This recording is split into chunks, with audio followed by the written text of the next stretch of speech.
Video बनाता हूँ कि यूके आके आपने करना क्या है। ठीक है, मेरा ये मानना है कि आप इतने पैसे लगा रहे हैं तो आपको अपनी फील्ड में ही आना चाहिए। तो आपने ये सिलेक्ट करना, जरूरी नहीं कि अगर आपने आईएलटीएस नहीं दिया तो आप जो है वो आ ही नहीं सकते। आपके कोई ऐसा कंसल्टेंट हो जो मतलब जिसकी फीस भी कम हो, जो आपको ईच एंड एवरी यूके आने तक guide. Welcome to another vlog. मैं हूं आपका प्रेम और आज हम जो व्लॉग बनाने जा रहे हैं इसमें हम कंप्लीट बताएंगे कि यूके आने का क्या प्रोसेस है स्टूडेंट्स के लिए, बैचलर्स के लिए आना चाहते हैं, मास्टर्स के लिए आना चाहते हैं, किसी भी तरह से। तो वो कंप्लीट जो है ना वो प्रोसेस हम आपको बताएंगे। उसमें पूरी एक एक डिटेल, एक एक स्टेप किस तरह से आपने जहाँ जहाँ पे आपको प्रॉब्लम आ सकता है कंप्लीट।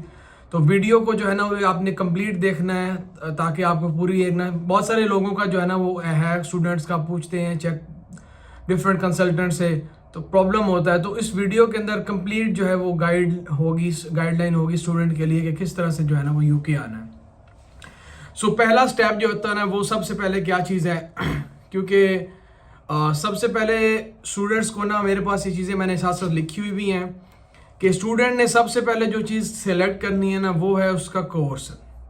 ठीक है, स्टूडेंट होते हैं, बहुत सारे स्टूडेंट होते हैं वो डिफरेंट कोर्स में आ जाते हैं। फॉर एग्जांपल जैसे मैंने बैचलर इन आर्किटेक्चर किया हुआ था, ठीक है, मैंने आर्किटेक्चर में बैचलर किया है, तो मैंने अपने कोर्स रिलेटेड ही मास्टर जो है ना वो इंटीरियर डिज़ाइनिंग का चूज़ किया। स्टूडेंट पता है क्या करते हैं, स्टूडेंट ये करते हैं कि कंसल्टेंट उनको गाइड करते हैं जी बिजनेस मैनेजमेंट में आ जाओ, यहाँ आ जाओ, यहाँ आ जाओ। मेरा ये मानना है कि आप इतने पैसे लगा रहे हैं तो आपको अपनी फील्ड में ही आना चाहिए, ताकि आप 60-70 लाख रुपए लगा रहे हैं तो आपको उसका कुछ फ़ायदा हो। ठीक है, तो सबसे पहले जो है ना जो चीज़ है ना आपने सिलेक्ट करना है अपना कोर्स आपका ये है कि जो भी कोर्स होगा ना आपने उस चीज़ को फाइनल करना है कि आपने मास्टर या बैचलर किस चीज़ में करना है। जब भी आपको ये फाइनल हो गया कि आपने कोर्स क्या सिलेक्ट कर लिया, उसके बाद आपने जो है ना वो सिलेक्ट करना है कि यूनिवर्सिटी कौन सी है आपकी। आपने ये सारी रिसर्च जो है ना वो खुद करनी है, आपने यूनिवर्सिटी पे रिसर्च करनी है कौन कौन सी यूनिवर्सिटीज़ वो वाला कोर्स करवा रही हैं। जब आपकी ये चीज़ फाइनल हो जाएगी ना तो उसके बाद सबसे इम्पॉर्टेंट चीज़ जो आती है ना वो आ जाती है कि आपने जो है वो अप्लाई करना है। ठीक है, अप्लाई कंसल्टेंट भी कर देगा, उसका कोई इशू नहीं है। लेकिन इंपॉर्टेंट सबसे है कि स्टूडेंट जहाँ पे प्रॉब्लम जहाँ पे आता है स्टूडेंट को, वो ये है कि स्टूडेंट जो है वो टेस्ट में मार खा जाते हैं। मतलब स्टूडेंट समझते हैं कि एक आईएलटीएस ही देना है, इसके अलावा कोई टेस्ट नहीं है, जिसकी वजह से जो है ना मतलब हम यूके जा ही नहीं सकते। तो ये ऐसा बिल्कुल नहीं है। आपने जो है वो अपनी यूनिवर्सिटी की वेबसाइट पे जाना है, यूनिवर्सिटी की वेबसाइट पे जाके आपने जो है वो सारा फाइंड करना है कि ये वाला जो यूनिवर्सिटी है ये, मतलब फॉर एग्जांपल आपने यूनिवर्सिटी फाइनल कर ली है। ठीक है, तो अब सबसे नेक्स्ट स्टेप है कि उस यूनिवर्सिटी में देखें कि वो यूनिवर्सिटी कौन कौन सा टेस्ट एक्सेप्ट कर रही है। बहुत सारी यूनिवर्सिटीज़ हैं। आप देखें, मैं कॉवेंट्री यूनिवर्सिटी में आया तो यहाँ पे जो है ना वो लैंग्वेज टेस्ट जो है ना वो एक्सेप्ट होता है। अब देखिए बहुत सारे टेस्ट हैं, आइल्स के अलावा भी टेस्ट हैं, पीटी है, टॉफल है, लैंग्वेज सेट है और ऑक्सफोर्ड टेस्ट है, आइल्स है, ये सारे। तो आपने ये सिलेक्ट करना है। ज़रूरी नहीं कि अगर आपने आइल्स नहीं दिया तो आप जो है वो आ ही नहीं सकते। आप कोई और टेस्ट दें जो आपकी यूनिवर्सिटी एक्सेप्ट करती है, तो उसके बाद जो है ना आपने यूनिवर्सिटी से कंफर्म कर लिया चाहिए ये टेस्ट है, आपने वो टेस्ट देना है। वो टेस्ट आपने दे दिया, उसके बाद आप ने अप्लाई भी कर दिया। ठीक है, उसके बाद होगा ये कि यूनिवर्सिटी आपको जो है ना वो कैश लेटर भेज देगी। ये प्रोसेस कितने टाइम को होता है, फॉर एग्जांपल अगर एक बंदे ने आज अप्लाई किया है तो विद इन 1 से 2 हफ्तों में यूनिवर्सिटी उसको ऑफर लेटर भेज देगी। उस ऑफर लेटर पे मेंशन होगा कोर्स नेम, आपका नाम, सारा कुछ जिस तरह से आपने अप्लाई किया है। और उसके बाद जो है वो मतलब आपने अप्लाई कर दिया ऑफर लेटर में, और आपको मेंशन होगा फीस कितनी, किस किस टाइम पे कौन कौन सी फीस किस तरह से भरनी है। ठीक है, उसके बाद आ जाता है जी आपने कैश के लिए अप्लाई कर देना यूनिवर्सिटी। जब ऑफर लेटर आ गया आपने फीस पे कर दी। अच्छा, अब यहाँ पे ना एक बड़ी इंपॉर्टेंट चीज़ आती है फीस रिलेटेड। स्टूडेंट जो है ना वो वो नहीं देखते कि जो है ना यहाँ पे मतलब अब यूनिवर्सिटी की 16 हज़ार पाउंड 14 हज़ार पाउंड फीसें हैं। होता ये है कि 14 हज़ार 16 हज़ार पाउंड फीस, 18 हज़ार पाउंड फीस, स्टूडेंट एडमिशन ले लेते हैं, नहीं देखते आगे मैनेज किस तरह से होगी। आधी फीस जो है ना वहाँ देते हैं। कुछ स्टूडेंट इनिशियली डिपॉजिट 4,000 पाउंड कर लेते हैं, लेकिन प्रॉब्लम उनके लिए तब बनता है जब यूनिवर्सिटी यहाँ पहुँचते साथ ही बोलती है कि अब आप जो है ना वो 4,000 और डिपॉजिट करवाएं तब आपकी इनरोलमेंट कंप्लीट होगी, जो कि स्टूडेंट के लिए बहुत ज़्यादा प्रॉब्लम बाद में बन जाता है। तो कोशिश करें कि देखिए मोर और लेस डिग्री यहाँ पे सेम है, पढ़ाई सेम है, आपने खुद करना है जो करना है। तो आप कोशिश करें कि कम से कम यूनिवर्सिटी जिसकी फीस हो ना, तो वो उस यूनिवर्सिटी में एडमिशन लें, ठीक है। अब तो आपका कोर्स कुछ अलग हो, वो वहाँ ऑफर ना कर रहे हो, तो वो फिर एक अलग मैटर है। अच्छा, उसके बाद आपने जो है वो इनिशियल डिपॉजिट करवा लिया, उसके बाद कैश के लिए अप्लाई कर दिया, कैश आ जाता है, ठीक है। अब कैश आ जाता है तो उसके बाद सबसे इंपॉर्टेंट चीज़ होती है बैंक स्टेटमेंट, क्योंकि आपने ऑब्वियस बात है वीज़ा फाइल करना है। यार देखो, उसमें अगर 2-3 चीज़ें अगर तो है ना आपके पास अपने पैसे पड़े, ठीक है, मतलब 70 लाख 80 लाख 60 लाख, यूनिवर्सिटी नॉर्मली ये रिक्वायर होता है, मतलब ये वीज़ा वालों को बैंक स्टेटमेंट 2 महीने के लिए आपने ये अमाउंट होल्ड करनी है। अब होता क्या है कि आपने जो है वो अगर आपके पास अपने पैसे पड़े हैं जाती, तो आप उसको होल्ड कर लें, ठीक है, अपने अकाउंट खुलवा के उसमें पैसे होल्ड कर लें, तो वो तो बेस्ट है।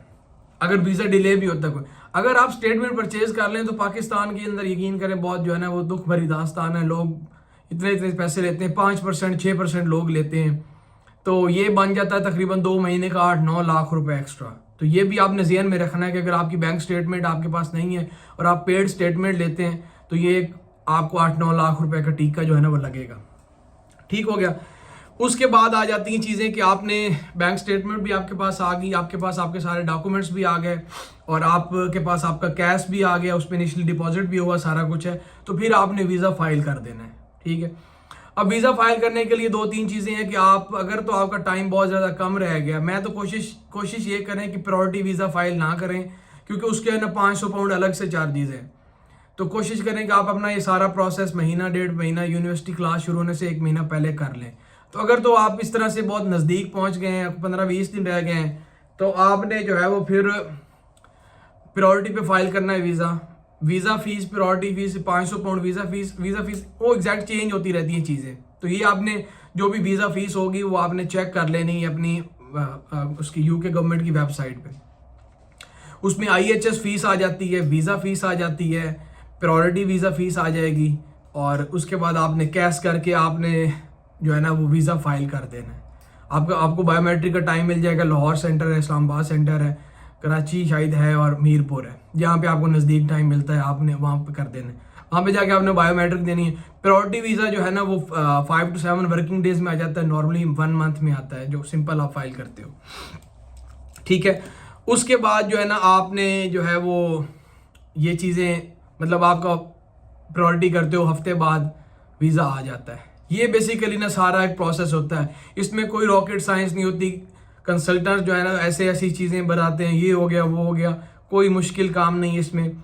इवन आप पोर्टल खुद बना के भी अप्लाई कर सकते हो, इन सब चीज़ों के लिए भी कंसल्टेंट की ज़रूरत भी नहीं होती। फिर भी इन केस अगर आप चाहते हैं कि कोई ऐसा कंसल्टेंट हो जो मतलब जिसकी फ़ीस भी कम हो, जो आपको ईच एंड एवरी यूके आने तक गाइड भी करे, साथ भी चले, तो मेरा नीचे जो है ना आप नीचे देख सकते हैं, नीचे लिंक जो है ना डिस्क्रिप्शन में एक लिंक मैंने डाल दी है। ग्लोबल ED कंसल्टेंट है सुमंदरी से, बेसिकली शमसी साहब, he is one of the best. आप यकीन करें कि मैं ये नहीं कह रहा हूँ, ना कोई पेड प्रमोशन है, कोई पेड कि मैं उनके लिए बना रहा हूँ, लेकिन जो मैंने फील किया है, मैंने जो चीज़ें देखी हैं, तो मैंने तो यही रिकमेंड करूँगा कि ये एक बेस्ट कंसल्टेंट है। आपने जिस स्टूडेंट का भी प्लान है यूके आने का, आप इनके थ्रू अप्लाई करें, और इंशाल्लाह बाकी हर इंसान की किस्मत होती है, जिस तरह से भी मामला होने होते हैं। लेकिन मैं उम्मीद करता हूँ कि ये आपको मायूस नहीं होने। इनकी 50,000 शायद फीस है, तो इट्स नॉट टू मच। तो लेकिन आपको ये प्रॉब्लम जहाँ पे आएगा, जहाँ पे चीज़ें, मेरे कुछ इश्यूज हो गए थे, मैं जनवरी इनटेक से डेफर हो गया, वीज़े का मसला आया, प्रॉब्लम काफ़ी ज़्यादा हो गए थे। अच्छा, उसमें जब आप वीज़ा फाइल कर लेते हैं ना, तो उसमें 2-3 चीज़ें हैं। अब जो मैंने दिसंबर में वीज़ा फाइल किया अपना, इशू ये हुआ कि उन्होंने ना अब 2-3 जब आपका आ जाता है, यूनिवर्सिटी आपका इंटरव्यू करती है, क्रेडिबिलिटी इंटरव्यू होता है। आप फीस भर देते हैं, ठीक है, फीस आप भर देते हैं। होता ये है कि ये एक बड़े रिस्क वाला होता है, इसलिए आपने मेंटली आपने आपको तैयार रखना होता है इन चीज़ों के लिए। एक यूनिवर्सिटी क्रेडिबिलिटी इंटरव्यू लेती है, वो समटाइम फेल हो जाए ना, तो फिर ऑब्वियसली बात, फिर फीस तो रिफंड हो जाती है, लेकिन आपका सारा प्रोसेस और टाइम और वो चीज़ें ज़ाया हो जाती हैं। वो आपने पास कर लिया, आपका कैश आ गया, उसके बाद आपने जो है ना वीज़ा फाइल कर दिया। अब होता ये है कि सम टाइम ना स्टूडेंट को NSF ईमेल आ जाती है, नॉट स्ट्रेट फॉरवर्ड। ये ऑटो जनरेटेड ईमेल होती है। ये बेसिकली ये जब हुआ था ना ये क्रिसमस और ये सारी छुट्टियाँ, तो उनके पास रश बड़ा ज़्यादा लग गया था, तो उस वजह से उन्होंने ना फिर नॉट स्ट्रेट फॉरवर्ड की ईमेल सबको भेजना शुरू कर दी, और जो प्रायोरिटी पे थे वो महीना डिले हो गए, और जो वैसे थे वो तो 2-2, 3-3 महीने सिंपल जो थे वो डिले हो गए। तो अगर आपको नॉट स्ट्रेट फॉरवर्ड की ईमेल आती है तो तकरीबन उससे फिर आप ये समझिए कि आपका ना 10 से 15 दिन जो है ना केस डिले हो गया है।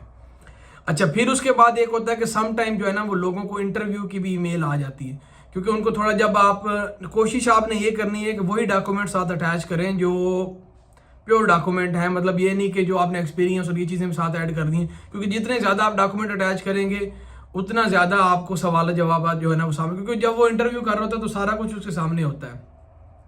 उसके ऊपर एक डेडिकेटेड वीडियो बना देंगे कि इंटरव्यू जो है ना वो किस तरह से पास करना है आपने, और फिर आपका एम्बेसी का इंटरव्यू होता है। अगर आपको इंटरव्यू की कॉल आ जाती है तो वो इंटरव्यू आपने देना है, इंटरव्यू पास होगा तो उसके बाद जो है वो आपको वीज़ा मिल जाएगा, और फिर आपने जो है ना वो टिकट लगवानी है और आपने यूके आ जाना है। अब ये तो हो गया प्रोसेस सारा जो है ना वो यूके आना कैसे है। अब इसके बाद जो है ना वो नेक्स्ट स्टेप है कि वो एक मैं अलग से वीडियो बनाता हूँ कि यूके आके आपने करना क्या है, ठीक है। एक वीडियो अलग से बनाऊंगा कि आप यहाँ पे अपने एक्सपेंस किस तरह से मीट कर सकते हैं, कि आपने पूरा दिन एक सर्वाइव करना है तो ग्रोसरी मतलब ब्रेकफास्ट से लेके आपने अगर 2 मील भी दिन में लेने हैं तो किस तरह से आपने कम पैसों में मैनेज करने हैं। एक वीडियो मेरा ये प्लान है बनाने का, ताकि कोशिश है कि स्टूडेंट्स को ना वो हेल्प हो जाए यहाँ पे जो आए। और बाकी फिर नेक्स्ट व्लॉग में मिलते हैं। मेरे चैनल को सब्सक्राइब कीजिए, वीडियो को लाइक कीजिए और ज़्यादा से ज़्यादा शेयर कीजिए ताकि लोगों को ज़्यादा से ज़्यादा फ़ायदा हो। मिलते हैं अपने नेक्स्ट व्लॉग में। खुदा हाफिज़।